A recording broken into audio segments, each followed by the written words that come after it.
Ser capaz de casi cualquier cosa, pero no ser capaz de verlo, y mucho menos creerlo. Existe un tipo de persona muy particular, que tiene grandes habilidades que pueden ser académicas, deportivas o incluso sociales, pero no lo demuestran generalmente.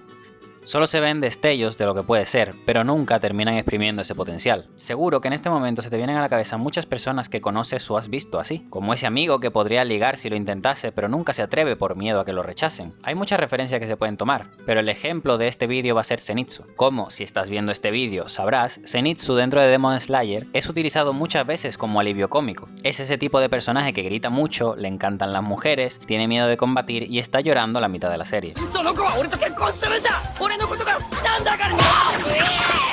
Pero a pesar de su actitud, sorprende cuando, de la nada, al perder la conciencia se vuelve un gran cazador de demonios, hasta el punto de que se ha planteado por parte de cierta parte del público si es el más fuerte del trío protagonista. Este hecho en particular nos hace preguntarnos, ¿qué le pasa a Zenitsu? ¿Cómo siendo tan fuerte es tan asustadizo y tiene tan poca confianza? Empezando por el principio, en la primera interacción larga que tiene Zenitsu en la obra, estaba molestando a una chica, llorando y haciendo un escándalo. Aquí se nos refuerza la imagen que teníamos de él, del poco tiempo que lo vimos en el examen para entrar al cuerpo de cazadores, donde se le veía aterrorizado. Y cuando junto con Tanjiro llegan a la ubicación de un demonio, esta imagen de él se sigue reforzando, ya que está asustado todo el tiempo, pero se puede ver parte de la otra naturaleza que tiene Zenitsu, cuando, al desmayarse por estar asustado por un demonio, se levanta, esta vez inconsciente, y de un solo ataque acaba con el demonio.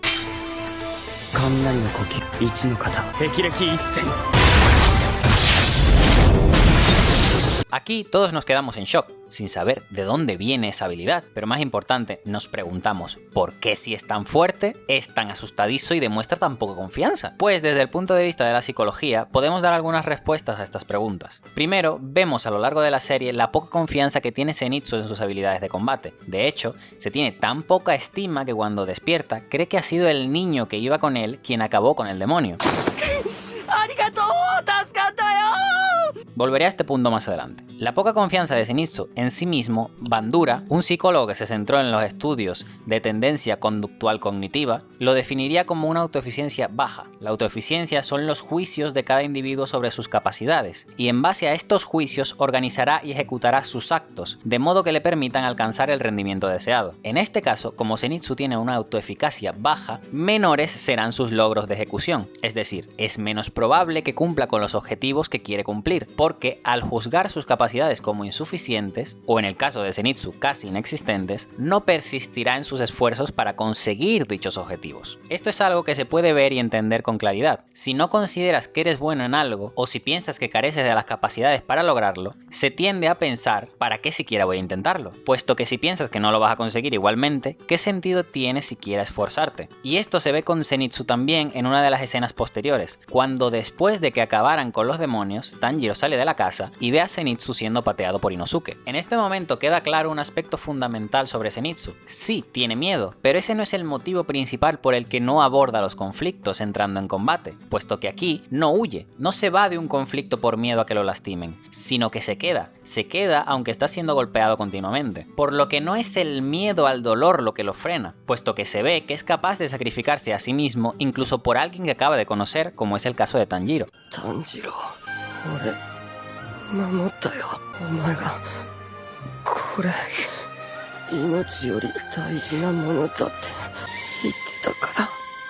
Lo que frena a Zenitsu es su manera de pensar, al entender que es más factible para él aguantar los golpes que enfrentarse directamente a Inosuke, lo cual es un punto muy importante para entender la psicología del personaje. Zenitsu es un miedoso, sí, pero ese miedo no es lo que le impide pelear, puesto que como he comentado antes, si él pensara que peleando tendría más posibilidades de ganar o que obtendría un mejor resultado, pelearía, pero al pensar que es poco más que inútil para el combate, hasta recibir golpes estoicamente le parece más factible que un enfrentamiento. Volviendo al punto del niño, cuando Zenitsu le da el mérito de acabar con el demonio al niño con el que estaba, nos deja clara la actitud que tiene sobre sí mismo y el combate. La actitud es una disposición interna de carácter aprendido y duradero que contiene las respuestas favorables o desfavorables de un individuo hacia un objeto o clase de objetos del mundo social. Es el producto y el resumen de todas las experiencias del individuo, directa o socialmente mediadas con ese objeto o clase de objetos. En este caso, Zenitsu tiene una actitud desfavorable de sí mismo en relación relación con el combate, puesto que su idea, pensamiento y orientación sobre sí mismo es negativa, hasta el punto de que ve más razonable que un niño pequeño acabe con el demonio antes que él. Esto lo podemos extrapolar a la vida diaria. Es como cuando de pequeños no queríamos estudiar matemáticas, por ejemplo, porque eran difíciles. Teníamos una actitud negativa hacia ellas. Hay gente que incluso terminaba teniéndoles miedo, y eso empeora su rendimiento, porque al tener ya una predisposición negativa, nosotros mismos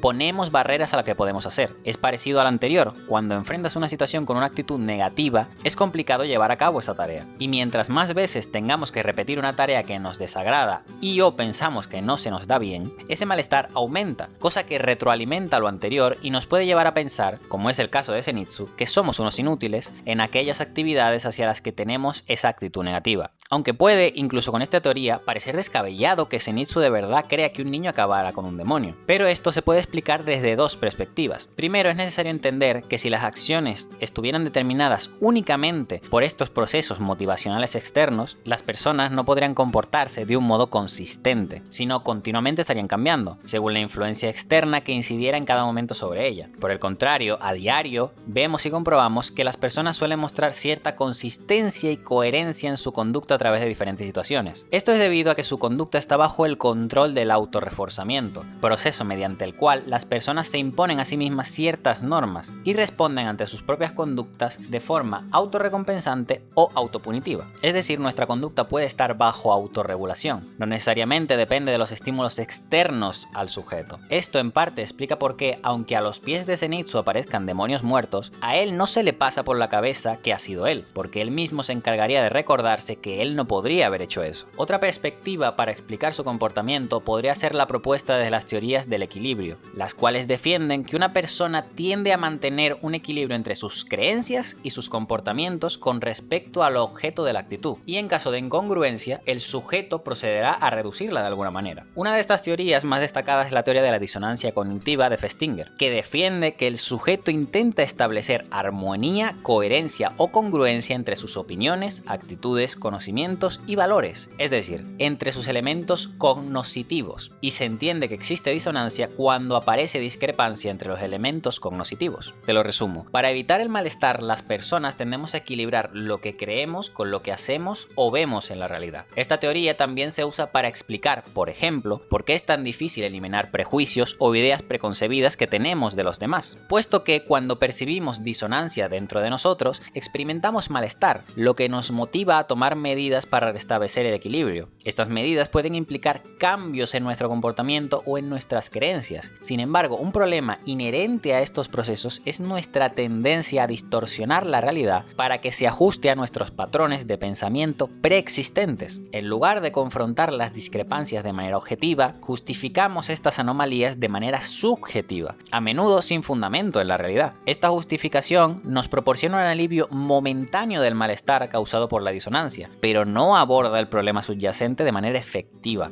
Por eso, Zenitsu atribuye el mérito al chico que lo acompaña, porque la realidad de que es él un hábil luchador no cuadra con lo que él piensa de sí mismo, por lo que, aunque parezca absurdo para nosotros, llega a lo que él considera una deducción lógica, que el niño ha acabado con el demonio. Hay numerosas teorías que podríamos utilizar para analizar el comportamiento de Zenitsu, pero me gustaría destacar las dos últimas, ya que considero que ofrecen una perspectiva especialmente interesante. En primer lugar, las aparentemente malas actuaciones de Zenitsu, que podrían describirse más precisamente como inexistentes, están arraigadas en un fenómeno que nos afecta a todos: las expectativas. El efecto de las expectativas en el rendimiento, conocido como el efecto Pigmalión, es un fenómeno psicológico ampliamente reconocido. Este efecto postula que expectativas elevadas tienden a resultar en un mejor rendimiento en un campo específico, mientras que expectativas bajas tienden a llevar a un rendimiento inferior. Rosenthal y Jacobson profundizaron en este concepto al argumentar que tener expectativas altas conduce de hecho a un mejor desempeño, mientras que las expectativas bajas resultan en un rendimiento inferior. Ambos escenarios dan lugar a lo que se conoce como una profecía autocumplida. En el contexto de una profecía autocumplida, una predicción se cumple al menos en parte debido a la creencia o expectativa de una persona de que esa predicción será realidad. Este fenómeno ilustra cómo nuestras creencias y expectativas pueden influir en nuestro comportamiento y en el de los demás, lo que subraya la importancia de ser conscientes cómo cómo nuestras percepciones pueden moldear la realidad que experimentamos. Por eso, Zenitsu ni lo intentó, porque sus expectativas de hacerlo bien son prácticamente nulas, lo que hace que no pelee, lo que refuerza el pensamiento de que es inútil, lo que hace que siga sin querer pelear, y así el círculo vicioso se refuerza a sí mismo, y da como resultado el Zenitsu que todos conocemos. Pero falta una cosa, ¿por qué Zenitsu puede pelear cuando está dormido o inconsciente? Pues como punto final del análisis, quiero hablar de una de las teorías de uno de los psicólogos más influyentes, o al menos el más famoso, Sigmund Freud. Para entender por qué Zenitsu puede pelear mientras está dormido, es necesario adentrarse en la teoría del inconsciente. Freud, en sus estudios, comparó la mente humana con un iceberg, donde la proporción visible emergiendo del agua representa la mente consciente, mientras que la gran masa sumergida bajo la superficie simboliza el inconsciente. La mente consciente alberga solo una pequeña fracción de nuestros pensamientos, sentimientos y experiencias, mientras que la mayor parte de ellos residen en el inconsciente, inaccesibles a la percepción consciente. Cuando consideramos el caso de Zenitsu,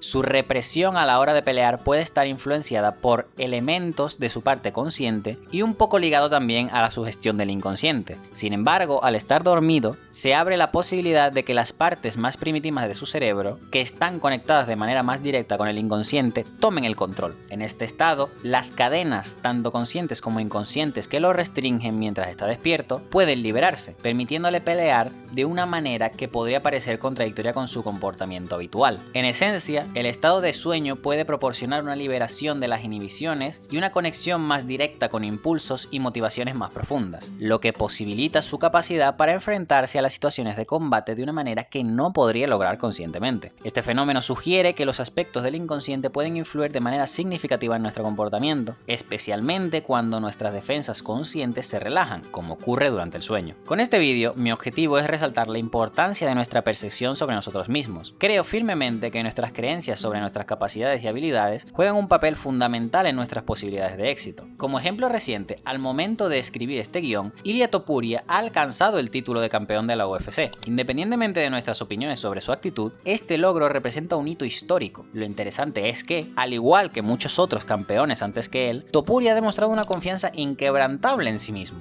una cualidad que no es solo necesaria, sino indispensable para alcanzar la grandeza en cualquier campo. Por lo tanto, quiero enfatizar la importancia de cuestionar nuestras propias limitaciones autoimpuestas. Es crucial que te replantees lo que crees que eres capaz de lograr, ya que durante este proceso de autoexploración podrías descubrir que aquello en lo que pensabas que no eras bueno en realidad te apasiona, o incluso que posees habilidades innatas que desconocías. En resumen, no debes dar por sentado lo que crees que puedes o no puedes hacer. Atrévete a plantearte nuevos desafíos, incluso aquellos que parecen imposibles a simple vista. ¿Quién sabe? Tal vez en el camino descubras tu verdadera vocación, aquello para lo cual naciste destinado a realizar.